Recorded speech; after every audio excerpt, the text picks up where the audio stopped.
Rural Americans deserve access to the best of what our nation has to offer, especially healthcare. Across every state and every community, America's rural hospitals are the first line of defense, protecting our families, neighbors, and loved ones. No matter where you live, hospital care doesn't clock out. They're there 24 hours a day, 7 days a week, 365 days a year. Each year, America's over 5,000 hospitals care for millions of patients, providing 24/7 emergency care, delivering babies, cancer treatments, and other life-saving care that patients rely on. Behind every one of those patients are doctors, nurses, and caregivers working tirelessly to keep people healthy and safe. Hospitals are our community's lifelines. They employ our neighbors and keep our families healthy. But now, some in Congress are threatening access to care. Tell Congress, protect patient care to keep America strong. Don't cut rural health care.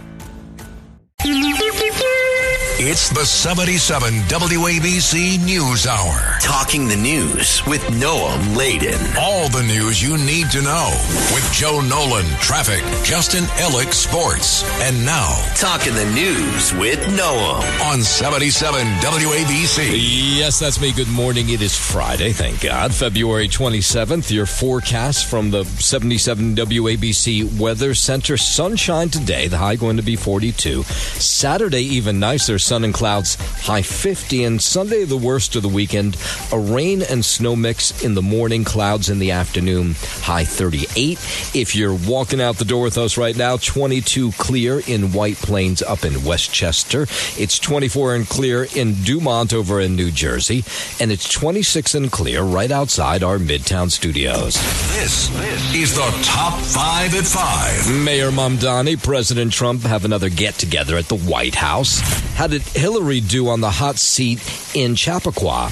A man arrested for beating cops with snowballs back on the street. How about that? A Nazi-loving neighbor in New Jersey. And wait, how much did that pothole repair cost you?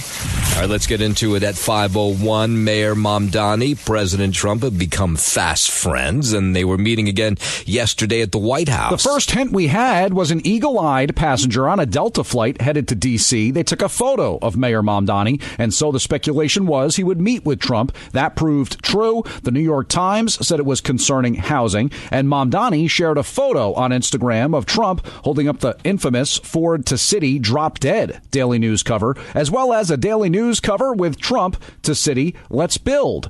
Also after the meeting, Mamdani called Trump and got his help freeing a Columbia University student who had earlier been detained by DHS.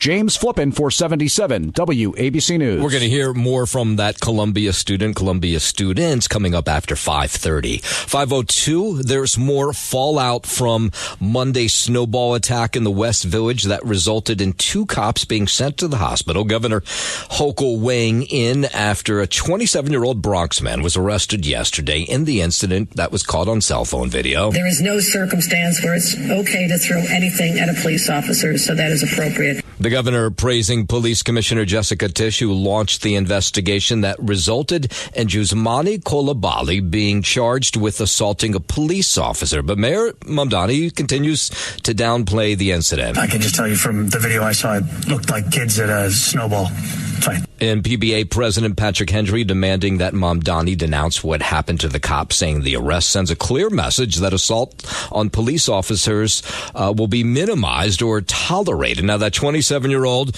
who was arrested yesterday is free back out on the streets. Prosecutors say they did not have video of him throwing snowballs at the police, so he was set free.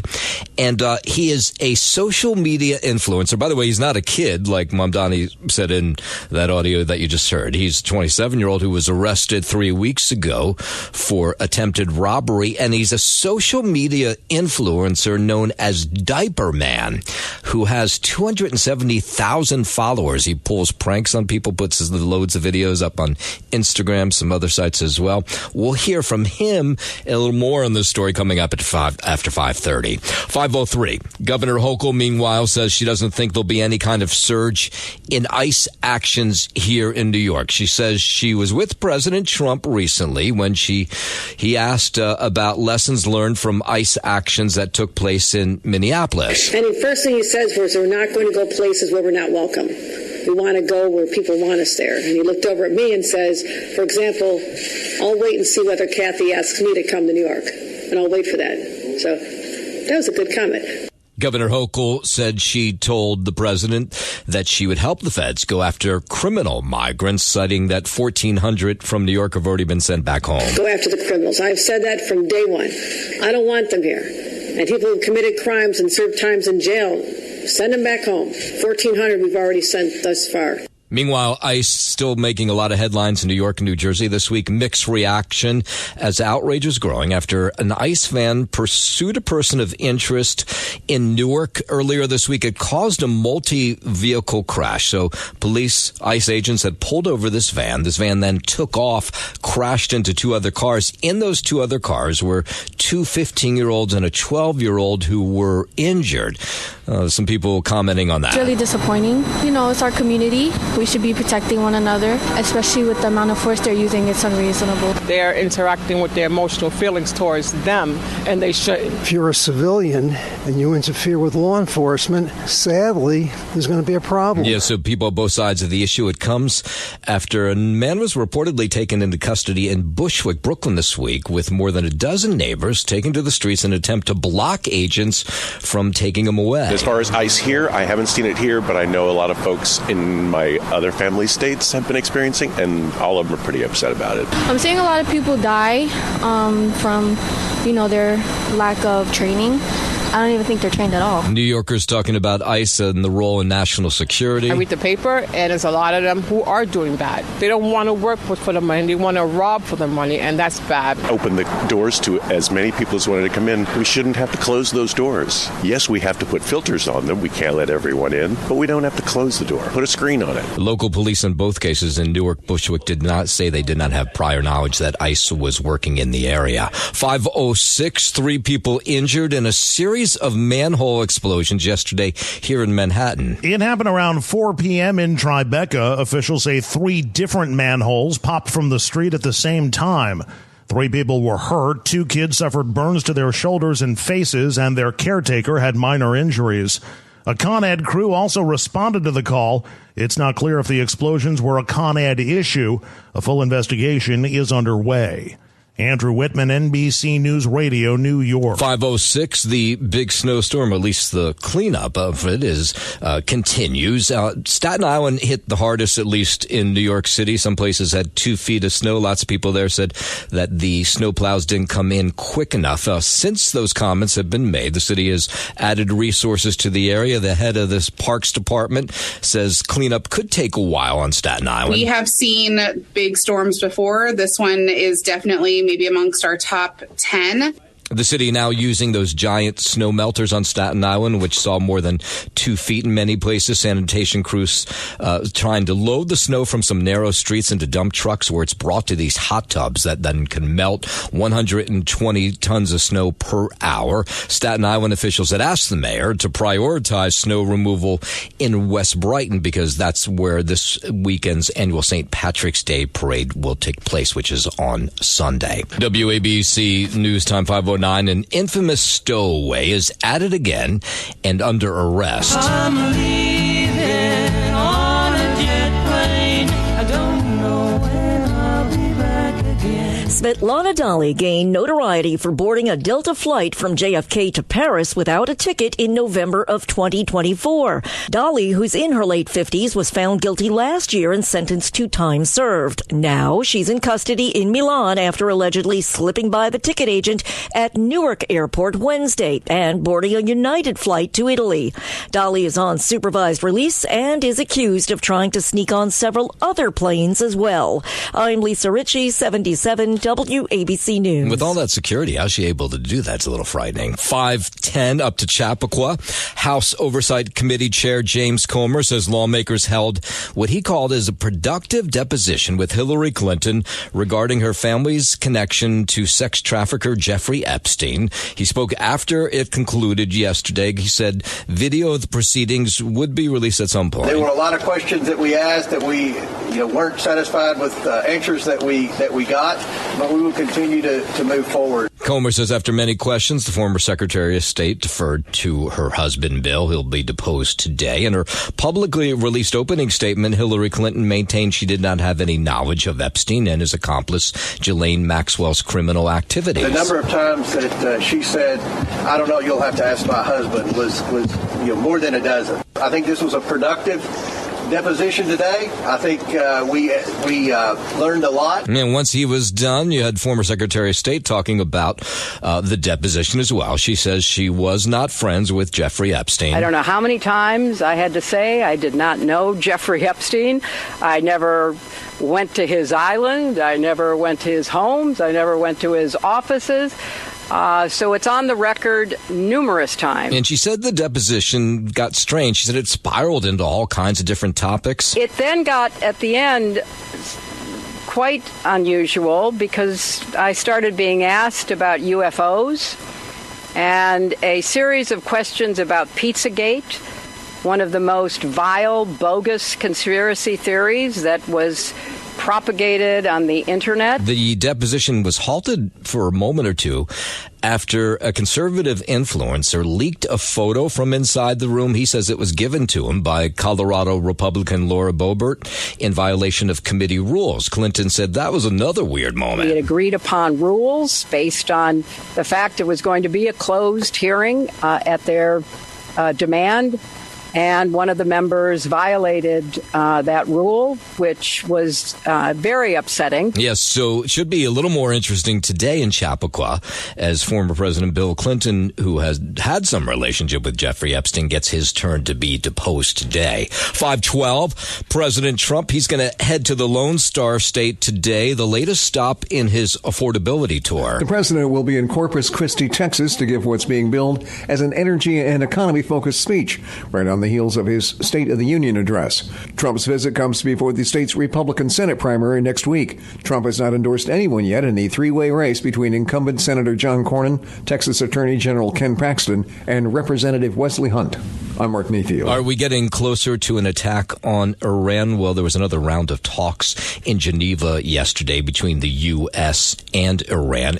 Oman's foreign minister, he was the one that was mediating the indirect talks between Iran and the U.S., and he said that there was significant progress in negotiation without elaborating on that. But just before the talks ended, Iranian state TV reported that Tehran was determined to continue enriching uranium. So you're not really clear what's going on here, if that's just for the people or what. But Secretary of State Marco Rubio continues to say that Iran poses a great threat to the U.S. After their nuclear program was obliterated, they were told not to try to restart it, and here they are. You can see them always trying to rebuild elements of it. They're not enriching right now, but they're trying to get to the point where they ultimately can. President Trump has warned Iran of possible military action if a deal is not reached. Last week, the president gave Iran a deadline of 10 to 15 days to make that deal. Iran's foreign minister said in a social media post this week that a pact with the U.S. was within reach. So it's not clear what that stuff on Iranian TV was all about. But Rubio says he still hopes progress can be made. Iran poses a very grave threat to the United States and has for a very long time. We hope progress can be made because that's the president's preference, to make progress on the diplomatic front. But it's also important to remember that Iran refuses to talk about the ballistic missiles to us or to anyone. Yeah. That's a big problem. President Trump wants a deal to constrain Iran's nuclear program, and he sees an opportunity while the country's struggling at home with growing dissent following those nationwide protests and the economy, which is just in the dumpsters. 5:14. It's now believed the Florida registered boat used in that deadly shootout with the Cuban Coast Guard on Wednesday was stolen out of the Florida Keys. The incident still remains under investigation. One American was killed. Here's more. I do think it's a little bit of a Keystone Cop kind of situation in Cuba. The thought that 10 or 12 people can go over to Cuba to overthrow the government or to start a revolution is almost hard to believe. That's what the Cuban officials are alleging, with tensions already high between the two countries. A former Deputy Assistant Secretary of Defense for the Western Hemisphere, Dr. Mora, believes the island nation's government may be considering giving concessions to the U.S. to save itself, and they've been watching what's currently going on in Venezuela. To provoke the Trump administration that could produce something much more serious than what we're seeing now. I'm careful to think, or reluctant to think, that they might be using that as a leverage to influence U.S. policy. Yeah, we've been told that U.S. officials have held talks with the grandson of Raul Castro, Cuba's former head of state, to explore a potential deal to ease American sanctions against the communist regime in exchange for some sort of political reform. WABC News Time, 5:16. My good friend Justin Ellick is on vacation in Puerto Rico. It's sports time, and so taking his place, at least for this morning, is WABC's Rhonda Moss. Let's start in the NFL. The Colts have given quarterback Anthony Richardson permission to seek a trade. The Titans trading defensive tackle Tavondre Sweat to the Jets for pass rusher Jermaine Johnson. NBA Spurs beat the Nets 126-110 for their 11th straight win.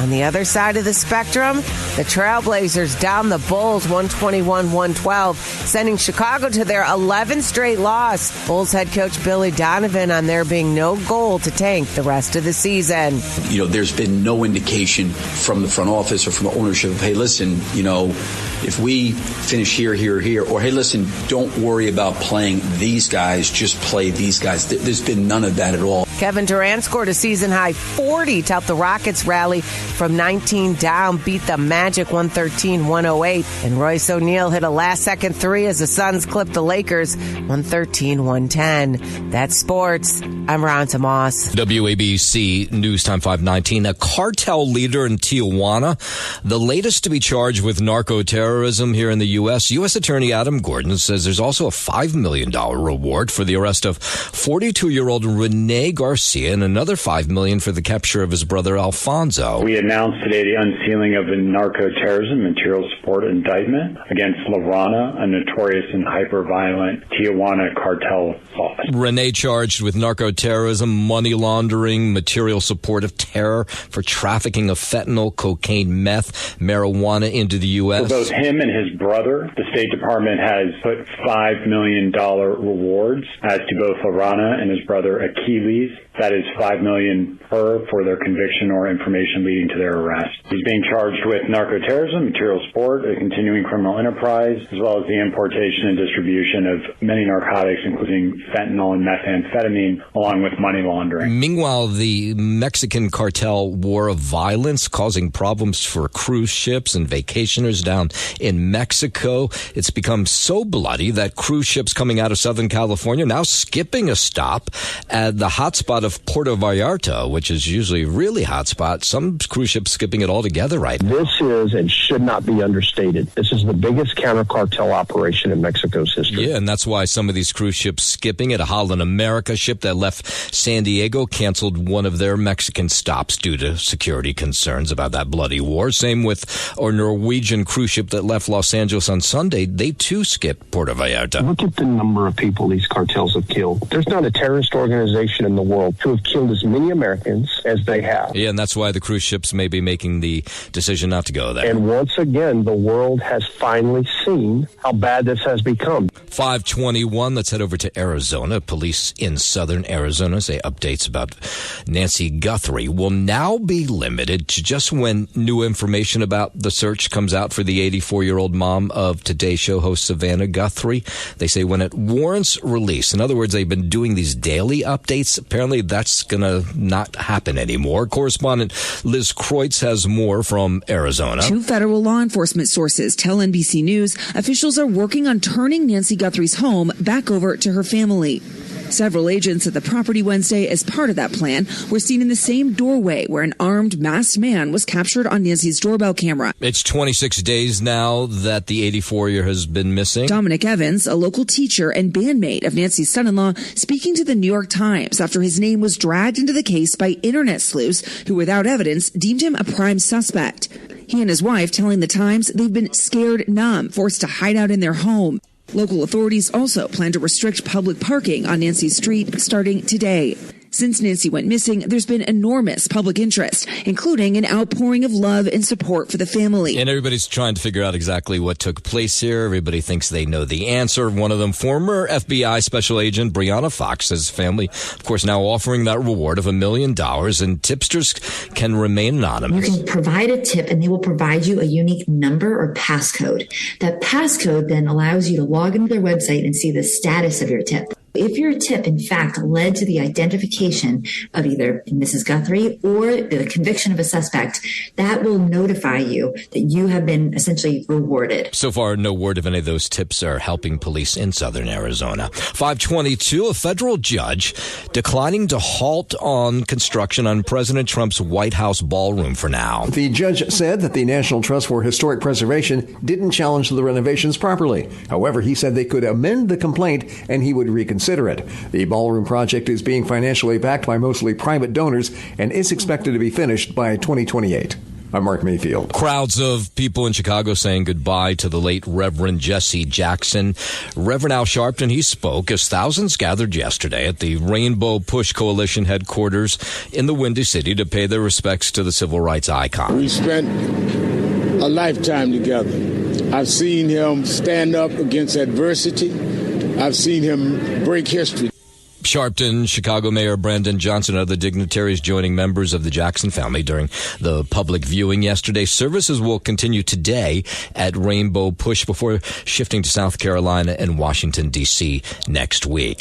WABC News Time, 5:23. Reports of people shining lasers at airplanes are on the decline, but the feds say it's still a huge problem across the country. It creates a serious safety hazard that puts everyone on the plane and those on the ground below at risk. Kevin Morris is with the FAA. He says last year pilots reported nearly 11,000 laser strikes nationwide. The most, California, Texas was second. These range from people not knowing how powerful their laser is to people doing it intentionally. You're just a putz if you do that, by the way. 5:24.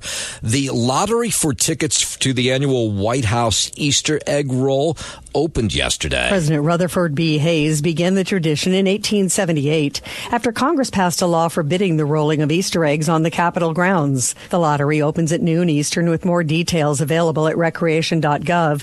It closes March 4th with the results being released on March 10th. This year's Easter egg roll will be held on April the 6th. I'm Tammy Trujillo. 5:24. Let's go back to Chicago, where leaders are trying to come up with a plan to keep the Bears in the Windy City. You know, Indiana has a ploy to get them there. The city's acting CFO, his name's Steve Marr, he testified yesterday during a meeting in Springfield about a bill related to the stadium project. Of course, he wants to keep the Bears in Chicago. If the state is willing to support infrastructure spending elsewhere, either through direct or indirect subsidy, to facilitate a new sports stadium, then the state should be willing to support infrastructure spending in and around the museum campus for a similar development. Now, a couple of towns right on the other side of Indiana from Chicago, across the Indiana border, are offering some pretty sweet deals to build new stadiums for the Bears. 5:25. Working 9 to 5, what a way to make a living.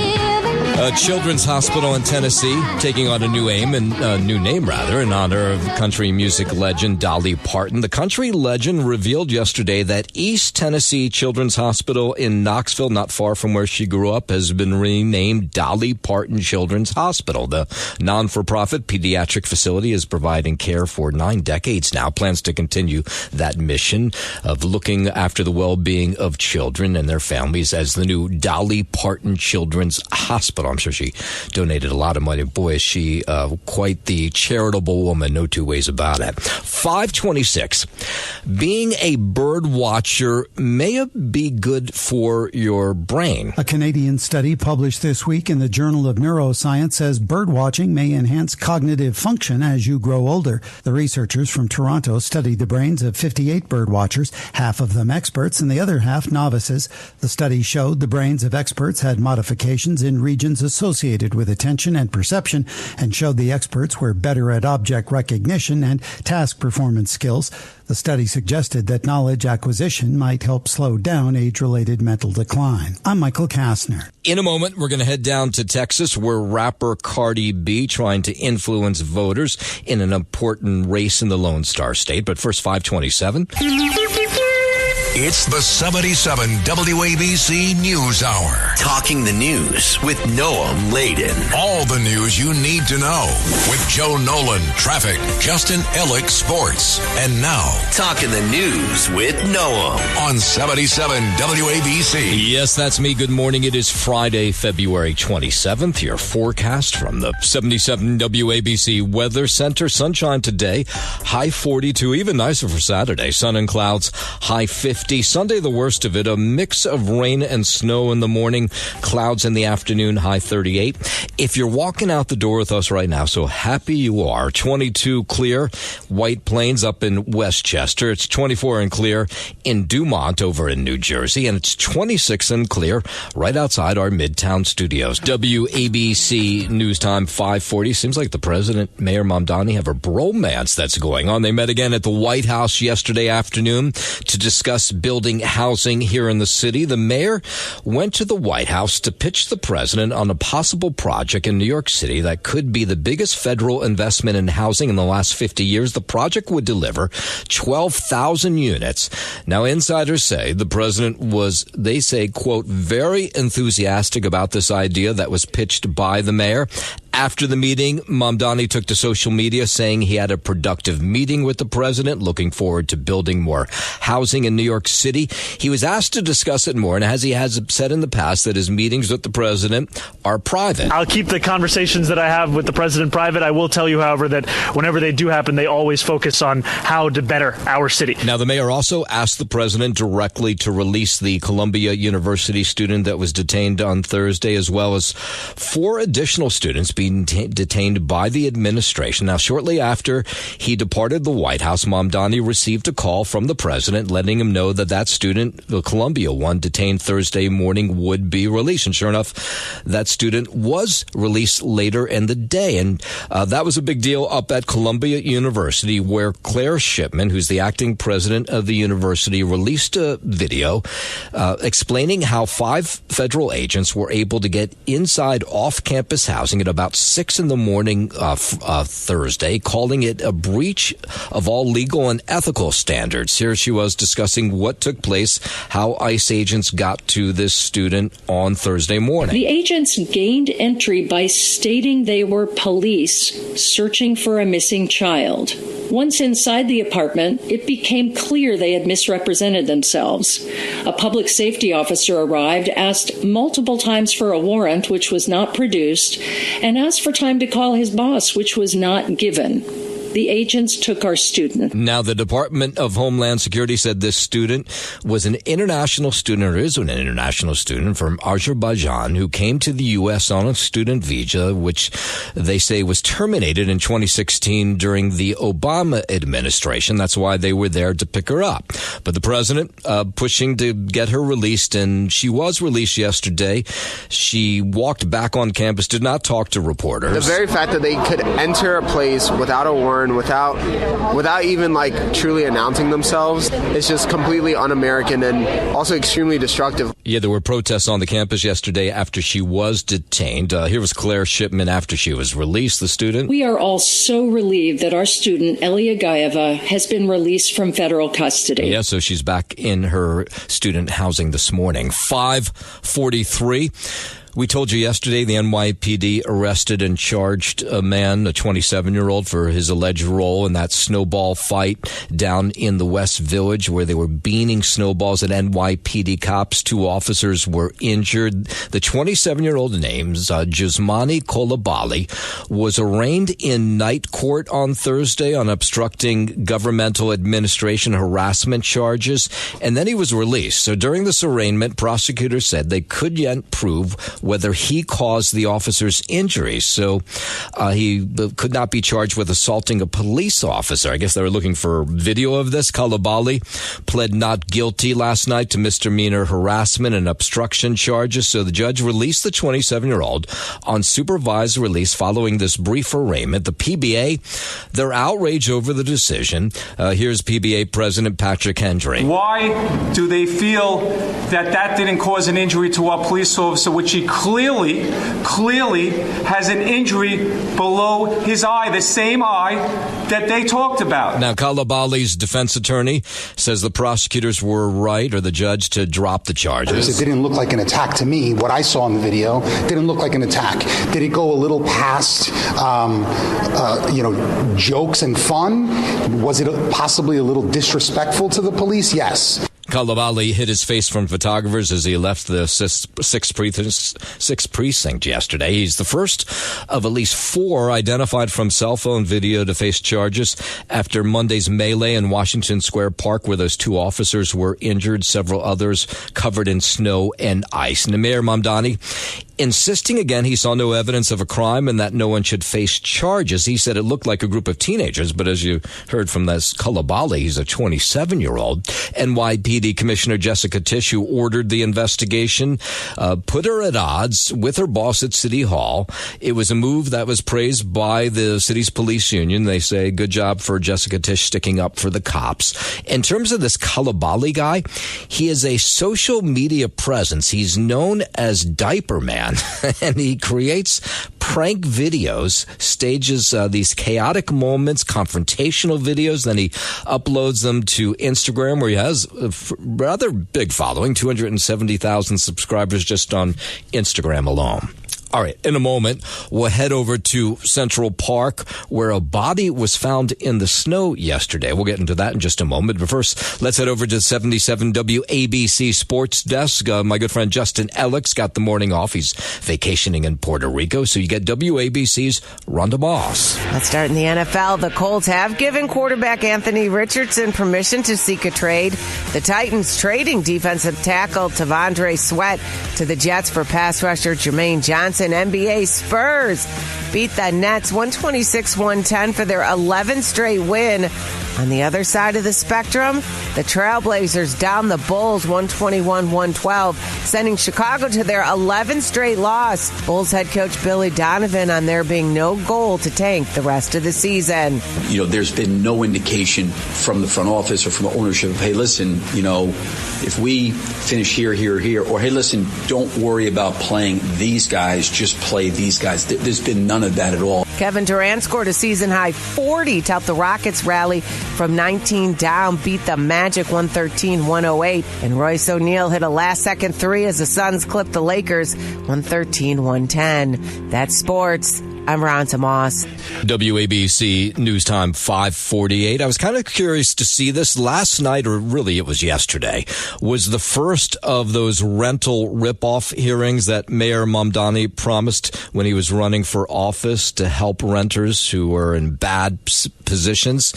So city renters showed up at this first meeting yesterday, and what it was is you could sound off, and then they had city services right there at this hearing where you could go and make these complaints with actual city workers who then can file those complaints. So a lot of people showed up to this thing, and they were telling their stories of how bad it is in their apartment building. We've had our neighbors trapped in elevators. We've had people slip and fall. We've had windows fall on people. We've had the ceiling collapse on people. Yeah, we've heard stories like that for years across the city. The mayor's office to protect tenants, Sia Weaver, she's the head of that. She's had her issues in the past, but she says this meeting was big yesterday. The mayor's office to protect tenants is hosting these hearings to hear directly from you about how you're being price gouged in your home, all the ways that you're paying too much and getting too little in return. whether that's being charged junk fees or tolerating rent increases while the conditions in your home. So the hearing featured tables with representatives from different city organizations like the Department of Buildings, where renters could ask questions, as well as rental report boards where attendees posted their suggestions and how the city could improve rentals. Now, Mayor Mamdani ran a campaign of lowering living costs, freezing rent, cracking down on bad landlords, and that's what these rental rip-off meetings are about. We are ready to work with this administration to crack down on slumlords and make every single New Yorker have a safe and stable home. I'm going to have representation in some form or fashion. We're going to be finally heard, and the opportunity to meet people in person that are usually hiding behind papers. We get to see them face to face, and they get to feel our energy. Okay, so now we'll have to wait and see if those people are able to get help quicker because they're face to face with those city agencies. The next rental rip-off meeting will take place next week in Queens. There'll be one in all 5 boroughs over the next month or so. 5:50, we were watching on yesterday's nurses walk through the doors, New York Presbyterian Hospital, for the first time in more than 40 days after spending 41 days on the picket line, striking in freezing temperatures and snow. The more than 4,000 nurses who were on strike voted overwhelmingly by 93% to ratify this new contract. That was last weekend, but yesterday was their first full day back at work. I'm very excited. I'm very relieved. It was a long 41 days, but I'm very, very proud of all of us with how hard we fought for our patients and we advocated for ourselves. New York State Nursing Association says provisions in this new deal include raises that top 12% over 3 years, staffing improvements, and for the first time, they're putting some safeguards on the use of AI, artificial intelligence. So nurses say, look, we didn't get everything we wanted because it is a negotiation, but good enough. And you didn't hear people saying they were sorry they had spent 41 days on the picket line. The whole strike was for the patient and staffing, So I feel that we had great wins and in staffing and staffing enforcement. So let's get back to business, basically. Was it a perfect contract? No, there's no such thing as a perfect contract. Both sides got something. I think we, as caregivers, as nurses, won the best. Yeah, and after being on strike for 41 days away from the hospital for like 48 when all said and was done, they said it was strange being back yesterday, and it'll take a while till they get all back in order, administrative tasks and stuff like that, getting back to what they're doing, but they say they're happy to be back at the hospital today. 5:52, a Pennsylvania man who blamed a fire on spiders now under arrest following a hit-and-run crash. This is a story we didn't have a whole lot of details yesterday morning. Now there's more. 36-year-old Sean McDermott is accused of setting a fire in Pocono Pines in an attempt, he told cops, to kill spiders at the residence. But the resulting inferno burned down 3 other connected townhomes. McDermott is accused of fleeing the scene in a U-Haul truck. He made it 100 miles or so from the scene before he crashed in Manhattan Wednesday night at East 23rd Street and Madison Ave. He ran from that crash, police say, and was arrested. McDermott has multiple prior arrests and will be extradited to Pennsylvania. James Flippin, 477 WABC News. Nearly 25 years after the 9/11 attacks, construction will start on the final commercial office tower as part of this rebuild at the World Trade Center site. Andrew Berlow is with the Alliance for Downtown New York, says it's a pretty special moment. The greatest retort to terrorism is that life reestablishes itself and carries on. And this is a moment where we can really put a final chapter to that story. Groundbreaking expected in the spring on number 2 World Trade Center, which will be the main headquarters for American Express. Governor Hochul says building 2 World Trade Center will bring another iconic skyscraper to lower Manhattan, create thousands of jobs, and provide billions in economic benefits. 5:53. Everyone loves a snow day, but there is always a catch, as some students in New Jersey are finding out. I hate it. It's not even that. It's the snow. Kids have gotten several snow days and delayed starts, but Patterson schools are down to one last emergency closure day. Mayor Andre Saya says this recent weather has been no joke. To say that this is a wicked winter or the worst winter we've had, would be the understatement of the century. The calendar year has been extended to Friday, June 26th, but if there are any more days off, it could force a shorter spring break or even classes on Saturday. Oh, boy. I'm Liz Radabali for 77 WABC News. Can you imagine going to class on Saturday? That would really suck. Up to Mineola, out and over in Long Island. A Mineola home had multiple illegal weapons, including a ghost gun, assault weapons, gun parts, homemade shooting range in the basement. A 67-year-old Wen Lo Cho, arrested, faces 15 years in prison if convicted. Cho's home is just steps away from a high school as well as near an elementary school. And Nassau County District Attorney Ann Donnelly is not sure if he had some sort of plan to use the guns against the school. Hundreds of children go in and out of these schools every day. From the defendant's bedroom window, he had a bird's eye view of Chaminade High School. His backyard shares a fence with a Mineola school soccer field. This tiny item right here can turn effectively these firearms into machine guns. Now, when asked if the defendant was planning anything, the district attorney said the investigation's still ongoing. Cho pled not guilty at his arraignment yesterday. He's out on $250,000 bail. His lawyer says he's never been in trouble before. Never had as much as a misdemeanor or a violation on his record. No. 5:55. The pothole crews have been out all over the city, all over the tri-state for that matter, over the last couple weeks. There's so many of them from the cold and wet weather. And so you swerve to get around them, but a lot of people have found that they blow their tires, damage their axles, ball joints. It's, part of the season, but it seems to be a little worse this year. Oh, they suck. I can't stand them. They're terrible. Every year. Every year I go through struts. I go through my axle, tires. Yeah, mechanics say pothole-related damage spikes this season. One shop up in the Bronx said they saw a slew of cars this week. I mean, they're making all kinds of money because repair costs can range from a few $100s for a tire to several $1,000s for more extensive damage. If you just hit a pothole and you break a tire, anywhere between a couple of $100, anywhere to a few thousands. Yeah. This right here is a few thousand. That's a lot of money to be out. So for many drivers, they wonder, can I sue the city if they haven't filled a pothole? I needed a new tire. So I took the cheapest ones. I was very upset and angry.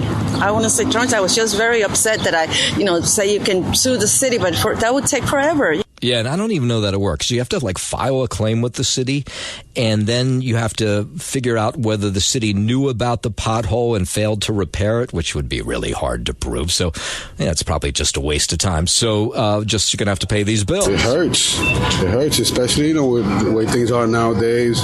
The economy's bad, and then you got to pay for these potholes, too. It does, but just part of life living in the tri-state. Thanks for listening to the News Hour with Noam Laden. You can hear the News Hour with Noam Laden weekday mornings at 5 on 77 WABC. If you like the podcast, share it with your friends and listen anytime at WABCRadio.com and download the WABC Radio app. Hit that subscribe button on all major podcast platforms. Plus, follow WABC on social on Instagram, TikTok, Facebook, and X. See you next time for a new episode so you never have to wonder. What the heck is going on here? Every week, the Payne family cuts straight to the real financial story. The one question, Bob, everyone's asking is, are we in an artificial intelligence bubble? You've been through boom and busts. What do you think? No hype, no myths. Just what actually matters to your money. Does feel very similar to what we experienced in the 90s. Where are we, though? Are we in 1995, 1997, 1999? Listen to the Pain Points of Wealth on the Red Apple Podcast Network.